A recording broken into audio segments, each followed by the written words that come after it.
Thank you very much.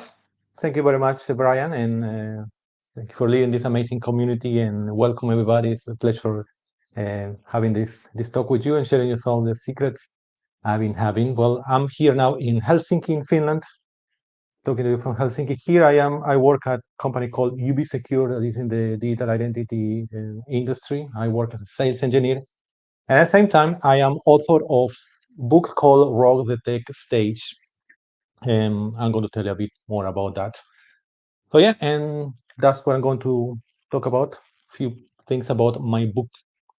Being already 15 years here in Finland, I'm originally from Peru, so I'm trying to remember one specific moment the year before coming from Peru to Finland. One specific moment I remember pretty well was when I was walking down the stairs of a building, four floors, carrying my desktop computer, my keyboard, later some furniture, in the same a couple of friends.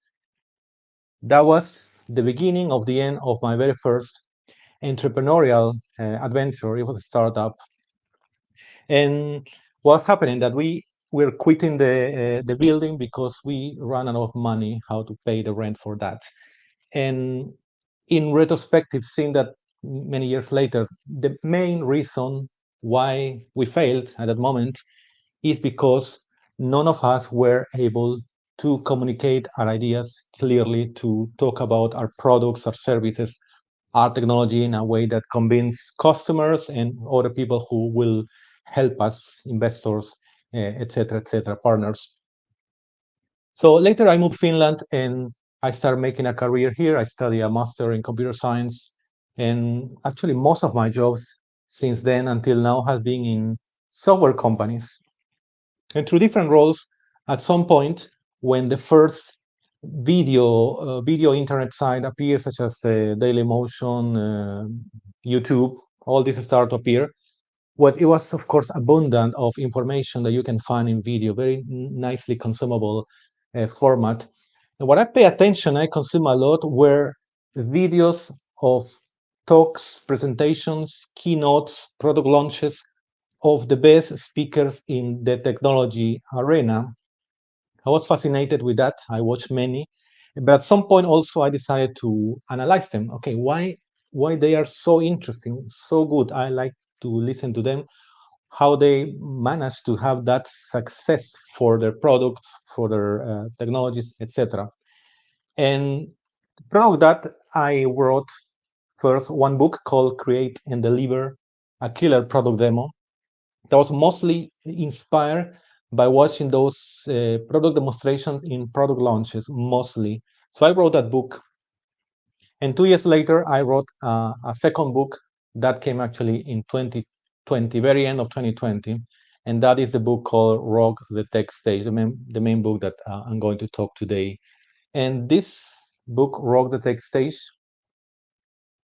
was published by Apress, is structured in 10 secrets, 10 secrets of these best communicators in the technology industry. And as you see, these are these secrets or tools, stories, metaphors, interaction, staging, etc. There are many of those. I'm sure many of you have seen and used them. But I've been asked, of course, since I published this book, okay, there are 10 secrets. Of course, all of them are valuable because they are widely used. Different speakers use different tools. But if you can tell me the top, the most essential, and that's what I'm going to show you now in this first time, the first part of this talk. I'm going to show you 3 of them, but to me are the most essential. So let's get started. The first one, ignite us with passion. Actually, it's about passion. That's the secret. When I send my book proposal to Apress, I send a document, description, my plan. I had a tentative list of 10 of these secrets. Passion was not there because I didn't feel at that moment. But when I start doing the research, checking deeper, more presentations of famous people, and interviewing super interesting people such as Heather Weil, Mikko Hipponen, Kevli Henny, super interesting people, I noticed during all this research and work that Yeah, definitely passion was in the best speakers. Passion is there. You're going to see a couple of examples. So you have to ignite people your passion. Your passion is contagious. You cannot ignore a person who speaks with passion. You might not like her ideas, product, company, but it's very, very difficult to ignore this person. Passion is really contagious. It's a powerful tool. Actually, this is very interesting. This is from today. There's a news from today. If you have checked the news earlier today, the this is the photo of the very first uh, black hole found in our galaxy in the Milky Way. This is a photo from today. Quite a coincidence because the example that comes now is related to the project that makes possible creating these images, these amazing images. So in 2019, that was this very amazing science breakthrough when this was the first photo of a black hole, another black hole not in our galaxy, somewhere else farther. And this achievement was possible thanks to, first of all, joint effort of the best observatories around the world, the best telescopes, joint efforts, but it was also needed a team of computer scientists that process the separate images that all these observatories capture.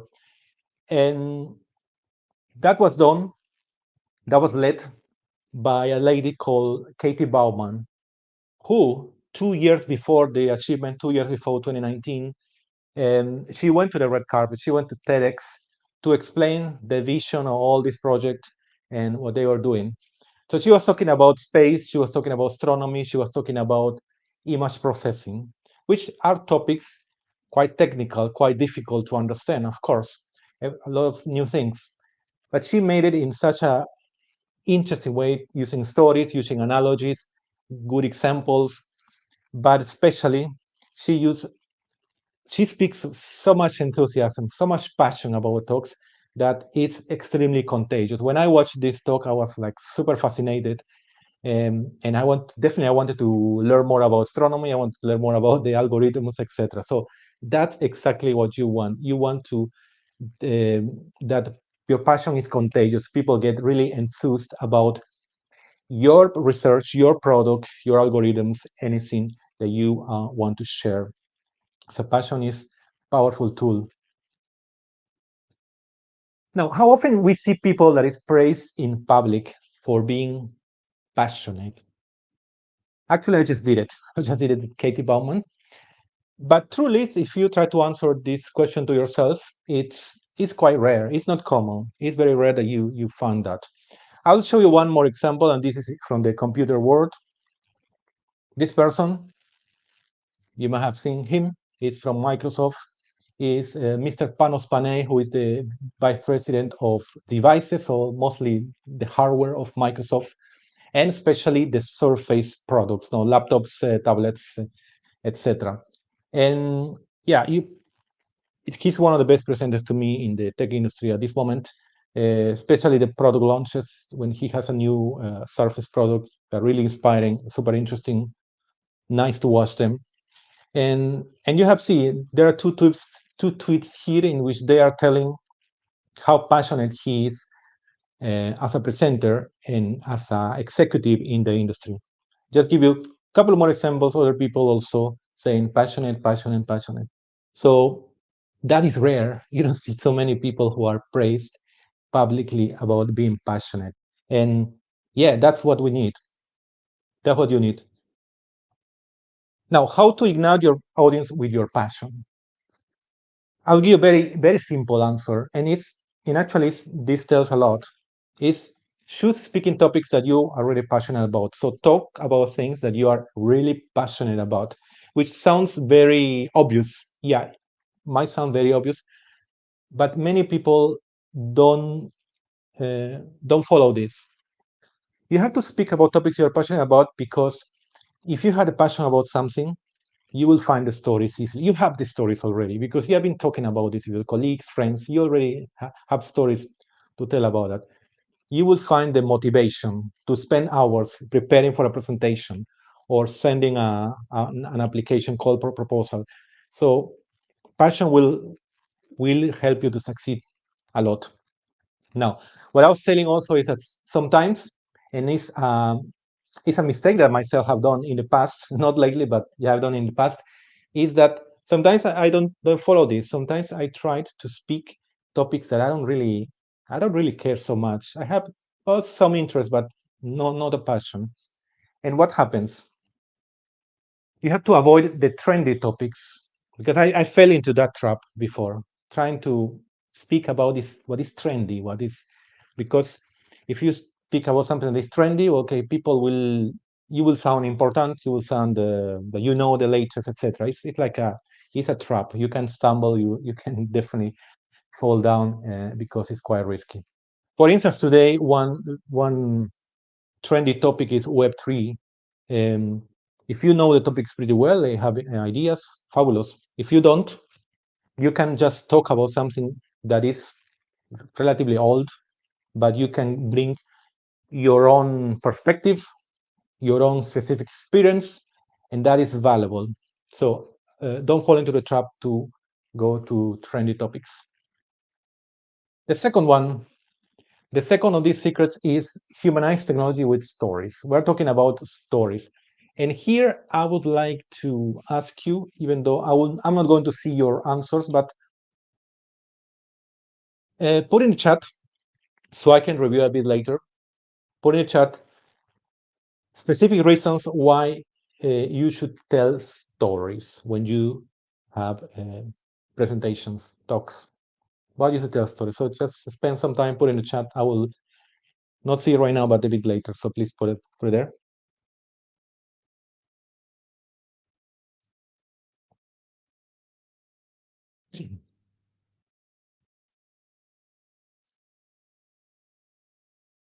Okay. I will read a bit later what you wrote here, or Brian maybe can tell me later. But for now, I will move. I will show a couple of reasons with examples why we should tell stories. First of all, probably some of you have answered this. The stories stick in people's mind. They are memorable. They are easy to remember. And one good example, that story that many people who have heard the story remember it, is from Steve Jobs, his commencement speech at Stanford. The structure of this speech was three stories, three personal stories. That was it. That was a speech, three personal stories. And the story that most people remember is the first one. The first one is when Steve Jobs was still very young. He was actually just finished the school, and he went to the college, to the Ritz College, a liberal arts college, quite expensive one in California. So he started studying there. He moved to the campus, but he didn't know what to do with his life at that moment. He really didn't know. So that's why at some point he said, well, I don't know what I'm doing here, not completely clear. And my parents are spending a lot of money on this education. It's not worth, so I will quit. So he quit it, but he didn't come back home immediately. He stayed on the campus. He stayed in the campus and attending also some of the courses. And he went to the courses that he was really interested in that. And one of these courses was calligraphy, which there was excellent courses about calligraphy in that college. And he learned about aesthetics, about handwriting, and all the type fonts, all the history, the mechanics of these type fonts. And he went really deep into that. He went really deep into that, learning very well. Many years later, around 8 years later, he was already a successful entrepreneur. Apple Computer existed, they have launched the first products. And at that moment, he had the vision of having a personal computer that was way beyond the competition about a user interface never seen before. And at that moment, everything that he learned in calligraphy helped him to create that very beautiful and nicely done and a breakthrough of user interface when they launched the Macintosh, the very first Macintosh in 1984. So that was a product. And in the speech, he said that if I hadn't quit the university, I would have never went to that calligraphy course. Therefore, I would have never created Macintosh. And the moral of the story was about connecting the dots, many things that happen in your life, and why you made these decisions in your life. Second reason to tell stories, for me, it's one of the strongest, especially in the technology world, is the stories humanize technology. Stories humanize technology. This is Jane Chen. She is an entrepreneur, CEO of a startup called Embrace Innovation. And I will just jump and show you how she has started many of her talks. She started exactly this way. She said, please close your eyes and open your hands. Now imagine what you can put in your hands, like an apple, a wallet, your keys. Now open your eyes. What about a life? And she shows exactly this photo in which there's a premature baby, very tiny, which is actually striving to survive. And that is the problem that happens in thousands, especially in the poorest and most remote locations in the world. And that's how she shows a problem, a big problem, that touches us. And only after that is that she says, okay, now our company is creating uh, incubators, that are portable, that are way more affordable than conventional incubator, and that don't require electricity. So a great solution for this problem. And that's how she brilliantly connects technology with a human side of a story, of a problem. So that's an excellent way how she does. She doesn't start with technology. She starts with a human side of a problem. So a brilliant way to use stories. Now, stories are, I would say, without any doubt, is the most powerful tool for persuasion, and is really heavily needed, especially in the technology arena. As you see, we need to humanize many problems that exist today, so people will understand them, not only understand them, but also be in touch and find the human side of that. Now, you have good tools, you have passion, you use stories, excellent tools. But now, in these current times, which, like today, we are having this series of talks, are remote, virtual presentations. So our times have changed, even though right now, actually, there are more and more face-to-face conference events, but still the remote presentation are here to stay. And one of the things that are needed is the interaction with your audience. It's super important, the interaction in your audience, especially in these remote environments. That's what I call it, teletransport us to your living room. So make us feel, I speaker, I should make you feel that you are not in the other continent, you are in front of me, we are here, we are in the same place. That's the effect that we have to achieve as a speaker, especially not only but in remote presentation, but especially in remote presentation. So how can I teletransport you to my living room? And I can give you two tactics here, very simple tactics, but you will see quite useful they are. The first of all is ask questions, very simple, ask questions. I will show you one example. This is a very interesting talk actually for developers. If you haven't watched it, is by Greg Young, The Art of Destroying Software. He talks about refactoring and things related to refactoring. So it's super interesting talk. But what I liked from this talk is, as you see him in this picture, he is not in the podium. He is at that moment sitting, but he's at the edge of the stage, very close to the audience, like having a conversation with the audience, And he barely used slides. He was just talking.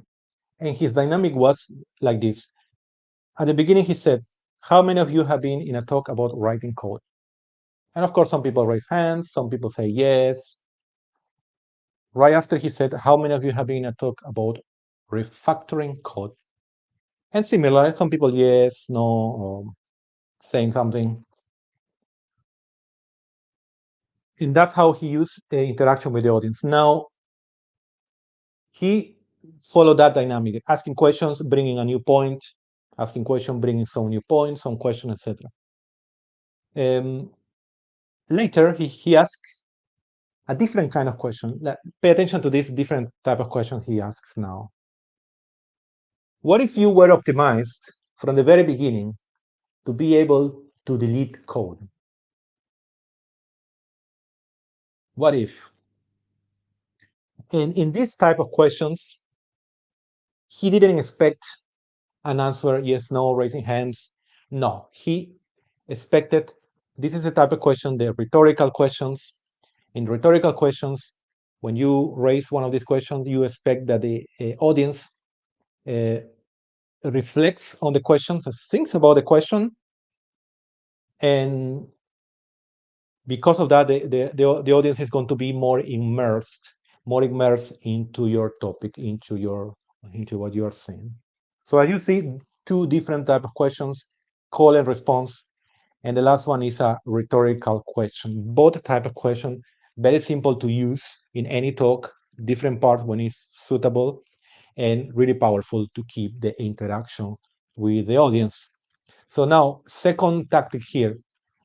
Now, I'm sure when you give presentations, you spend good times, couple of weeks at least, to prepare your material, to have PowerPoint or anything you want.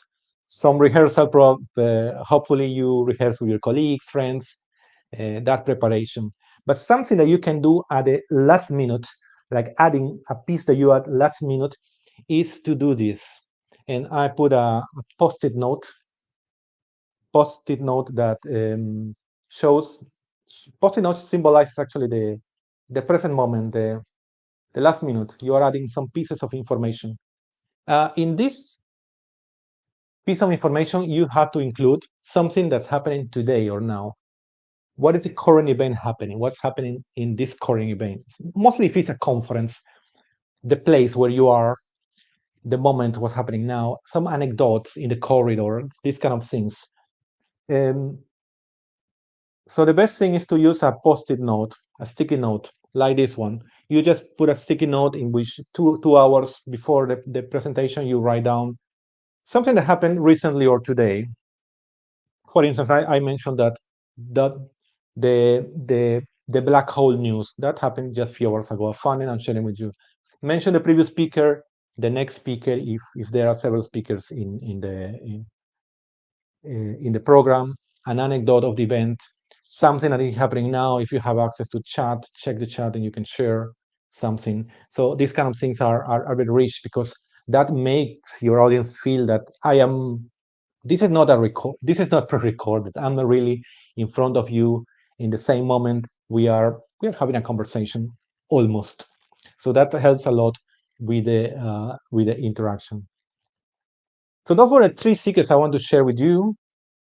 Just to summarize: passion, ignite us with your passion; humanize technology with stories; and the third one, teletransport us to your living room, the importance of interaction with the audience. Now, something I know you are interested, especially the ones who are not super active yet, like the rising stars of the speaking in the tech industry, how to get started in tech events, and I'm sharing some of the piece of advice that might help you.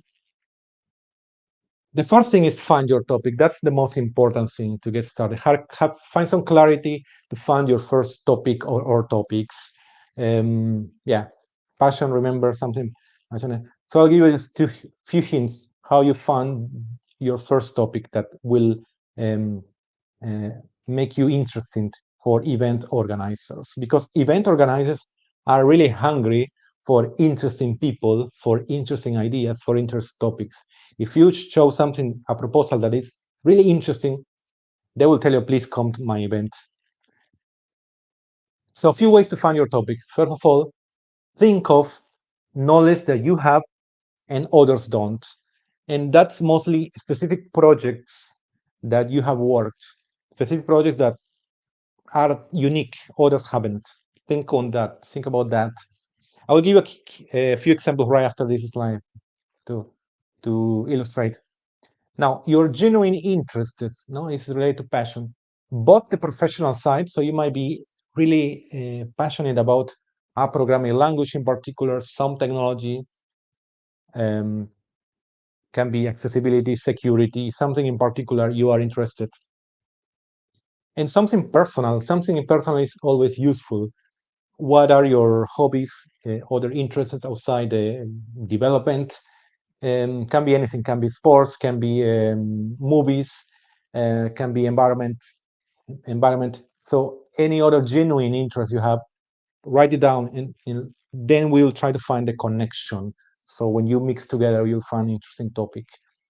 And the last one is special opinion about something. It's actually, this is related to the example of Greg Young, The Art of Destroying Software. He was talking about refactoring, how the agile was created, waterfall was created, was giving his opinion about making people reflect about these ways of refactoring and deleting code. So special opinion about something that can be all, can be, as I said, many people have talked about that topic, but bring your specific opinion. That's really valuable. That is interesting. Few examples. I just want to put you from 2021, some conferences. I just copy paste some titles, of the talks. Container defaults are a hacker's best friend. This is quite technical. Talks about container with a touch of the security side. This is also technical, identity access management, how we went from on-prem to the cloud. And this talk a specific experience, right? So this team went from on-prem to cloud. So they are describing their specific experience they have. And that's interesting. That sounds interesting to me. Programming for accessibility, no? You have genuine interest about accessibility, and you talk about that. Coaching versus mentoring, what's the difference? This is related to, this is beyond the technical side, but that's something that anybody needs. Mentoring and coaching is super helpful for many professionals, many functions that we do, including developments. All of these are from development or digital identity conferences. All of them are taken from this type of events. And one more, make the most out of your GitHub profile. This is a bit more towards the branding as a person who have a GitHub profile, how to get more people to use your tools or to use your software, as well as companies, no? Companies that have GitHub profile and want to, make the most out of that. So you see very variety, different types of potential topic, not only technical, not only information, not only informative, but it's opinion, but combining the tips that I just gave you, you can make very interesting topics. And now finally, a few actions for applying. When you have already one idea of a topic, how to apply for conferences, something very useful, and don't be shy to do it, especially if you are early in your career. Most likely there's someone, at least one person in the company who had been already a good experience speaking in conference. Talk with this person or a friend who has similar experience. What are the benefits of that? First of all, you will get insider information that you don't find searching. You can search, of course. You will search, call for proposal. You will find conference information. But there's insider information that only the ones who have given talks, have been in the events, can tell you. They can tell you, for instance, oh, in your town, there's a conference about accessibility now in September. They can tell you. And you go and search, you don't find anything. Doesn't mean that he's lying you. It's that he has insider information. The organizers are still getting ready, and soon they will publish something. But you can have the advantage of contacting first. You can be one of the first to contact the event organizers, and that gives you some advantage. So it's very helpful to do this. The second one, make a list of the speakers that you like. you like, especially if it's geographically in your city or your country or in your specific field. Can be, for instance, in digital identity, can be in accessibility. Make a list of interesting speakers and then search on, for instance, YouTube or anywhere you want, where they have given talks. And that will give you a list of potential events, potential conferences. You will discover many that you have never heard. And that was going to be also very helpful. You have many more possibilities. And finally, of course, you have to pitch yourself. You have to show the world, send applications. And for that, it's important that in the applications, tell what is your motivation. The organizers want to know why you want to speak. What is your real motivation? That's something that will convince. They always want to hear what is your motivation. And always a personal touch. As I said, mention something about you. Mention something about what you do professionally, your interests professionally, also outside the professional world. Yeah, your GitHub profile, for instance, enhance it, etc. And this is also one example related to that. There are some developers. This is one lady who I interviewed for the book, Soledad Penades. She's Spanish, lives in UK. She has had for many years a blog and a website. In this website, she has very links to her projects, so people can see her latest former talks, blog, etc. Something super interesting is that when I interviewed her, I learned that many years before she started to speak very actively, she just at some point was super active in giving talks and conferences and traveling. Years before, she was blogging a lot, things that she found interesting about programming, something she wrote an article and putting on her blog. She has been doing that for several years, and that helped her, first of all, to get write these ideas in a simple way, write some stories, and have content that you can reuse for creating talks. So this is the path that I saw from few other speakers. They started as bloggers and they gain the content and also the credibility, and that helps them a lot to become speakers. Good speaker, definitely. You can switch from blogger to speak to good, really good speaker much more easily. So this is what I wanted to show you. So I really wish you that gave you good ideas and also the motivation for applying for conferences and bring your best ideas to the world, because particularly also really happy when I see people speaking with passion, bringing interesting stories, and of course solving the biggest problems that our societies have. So if you want to learn more, you can read my book, Rock the Tech Stage. Find me on Twitter, LinkedIn. And the last thing, I end with this. There's one gift for all of you. There's one free ebook that is on my website. If you go to that page, rockthetechstage.com, on my website, you find a free ebook with 7 ways, 7 tactics to start your talk. You can start like with story, with a prop, showing a prop. You can start with a quote, tactics like that, and each of them has there's a video, one example, so from the best speakers in the tech arena. So I hope you enjoy it. And with that, I'll leave it to you, Brian. Thank you. Great, Oscar. Excellent. Actually, I'm going to leave that back up in case people want the URL. I did post it in the chat, but that way, if anybody wants to see it there.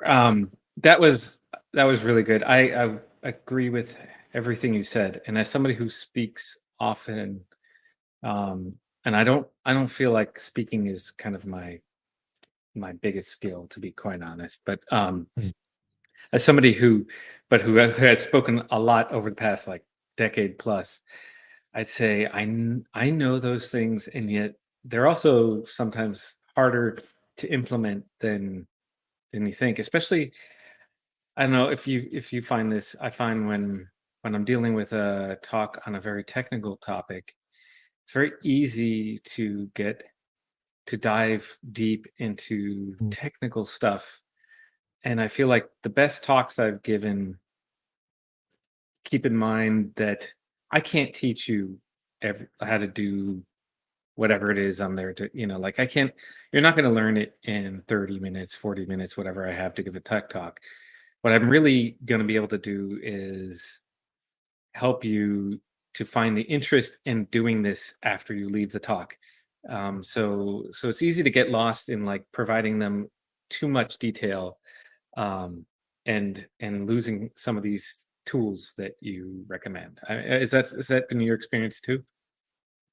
Yeah, that's correct. That's correct. It's uh, explaining heavy topics, technical topic is always a challenge. It's always a challenge. I had our challenge to put it in an easy way, right? Because at least you want that people remember something about that. That as you said, they spark their interest to learn more, but they should remember something particular, and that is done with, for instance, stories or some metaphors, no? Some tools like that, Yeah, or using a prop. Depends. It's always takes some work to achieve that. absolutely. I think I'd say in my own speaking experience, I've never done all three things you mentioned in there except maybe once. And I do recall Mm, that once was the one time like I felt the best about the mm. presentation. Everybody who was there was like, that was really, really good, which is, I mean, is like I usually get positive feedback, but not a lot, right? So so yeah, I think those things are definitely good. So Ember asks, do you have any tips on how to create interesting slides? Yes. Yeah, that's quite wide question. Interesting slides. Wow, there are many things, but when we talk about slides, the first thing um, is that we recommend not starting your presentation with a blank PowerPoint or Keynote slide. So that's a mistake. It's better to first of all, pen and paper or the way you want, uh, put your main ideas, your key ideas, your storyline, organize the way you feel comfortable, and only then go to the PowerPoint when you have clear what are the subsection of your talk, what is the beginning, the main points, and the closing. Go into PowerPoint. Um, that's one of the main things I would tell you if you ask me about presentation software. Uh, the there are a lot of things. Of course, the aesthetics is important. So try to use templates. Try to use templates first of all. That will help you a lot. Use templates uh, that have a modern appearance, right? So don't use the default. For example, PowerPoint has some default templates that are there. Those look very outdated. So fun. Even Microsoft has their own free templates that look much modern. So go and find them. That's one thing. Learn about how to use templates. That's important. You need some tutorials to get that. But yeah, spend time learning a bit more beyond the basics, right? Because it's very easy to open PowerPoint and just copy paste and that's it. But it is better to spend some time, learn a bit more than the basics, a bit more than functionalities, and that will help you a lot. Yeah, that's good advice. I think, I personally always like I find even recently I was doing a presentation and I started working on the slides right away, um, off of a blank deck, and it wasn't working out. And then I went back and I said, you know what, I'm going to just scratch that, go back, and I made myself a little just in a text notepad, like a little outline of what it was I Mm. wanted to, like, because it helped me craft a story out of it as opposed to just a bunch of slides like in a sequence, like I was like, it made me think about like how does this kind of progress and make it into something interesting, as opposed to like just a series of points that I was making. So and for I don't know if you've heard of this book, but I read it. It's not that new, but I found it really good. There's a book by so three different authors who are well known for their presentations in tech world, and so they took this concept of like design patterns and made a book about presentation patterns. It's literally that's the name of the book. It's called Presentation Patterns. It was one that I found useful. I will say, like, just like with your tips to speaking. It's often their tips I fail at doing, but it did help me a lot. I think Mhm. improve my slides. Like I think prior to reading that, I was throwing too much information on them, Mm. and it turns out that very little information is really needed there, unless you're kind of reinforcing a point, right? Which even your slides did that, right? You didn't have a ton of text in them and things. Yeah, exactly. That's why I aim to put very little text, minimal, just like signposts, very little text, and that's important. Yeah, I'm not aware of that book, but yeah, definitely. Yeah. Yeah, any book you can read, because I have read for learning a lot of things also. I read many other books from, yeah, people about storytelling, about presentations. So yeah, it's always good to keep reading interesting books. So for this book, you you said you researched like people's presentations, but you also interviewed the people that you felt were some of the best. Like, and tell me more about like some of the people that you interviewed, because that's fascinating to me as an approach to doing this.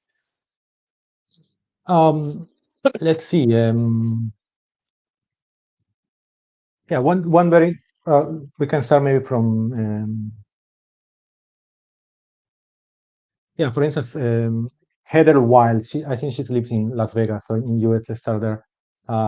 She worked in Evernote, one of the first employees in Evernote, and she talks many stories. Stories is one of her yeah, her best projects. She says that you're very interesting story, personal stories, um, and she talks about a lot about, for instance, that coaching and mentoring differences. She talks about these topics. Um, so yeah, her one of the main strengths is stories, and also about the yeah the purpose, how you find a purpose for sharing your ideas. Yeah. Um, Another interesting person is he's an author also about programming. He's called Kevlin Henney, and he's a UK.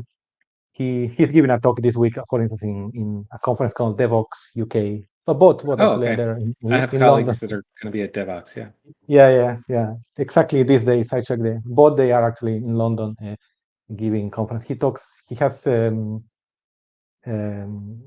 about, for instance, how to use PowerPoint to check the speed of your presentation. Uh, Mhm. how to He has many tricks about PowerPoint. Actually, he shared a lot on my book. Many tricks about how to use PowerPoint. And so yeah, every person has their own interesting stuff. So then in Finland we have Mikko Hipponen. He is a cybersecurity expert, and he has many tricks about storytelling, about how to rehearse. He uses a lot of props. He uses props.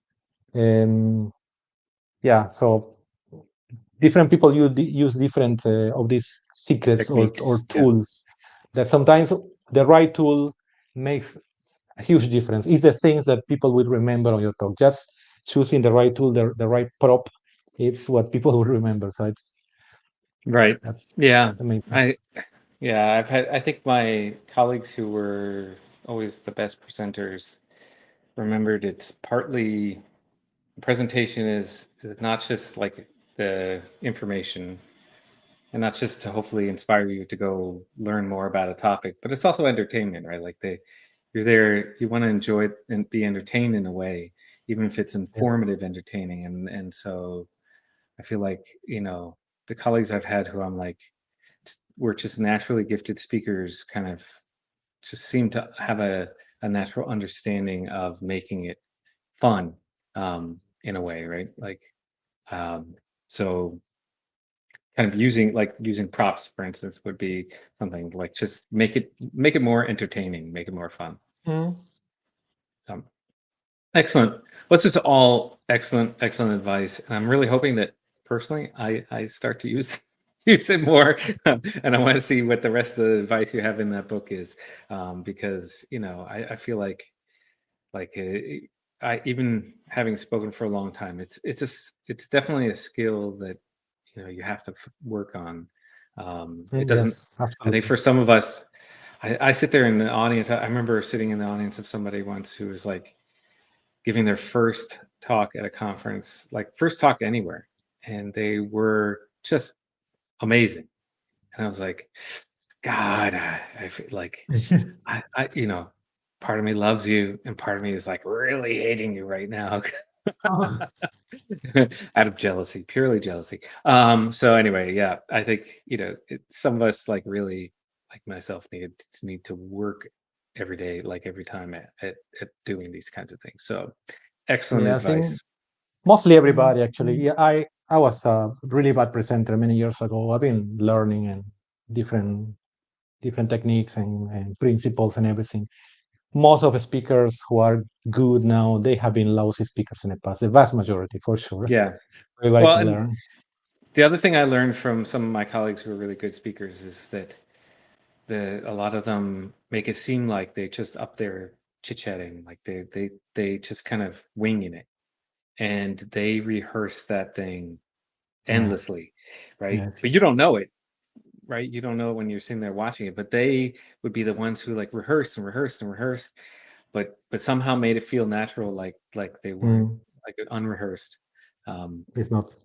Yeah, it's not. It took a lot of practice.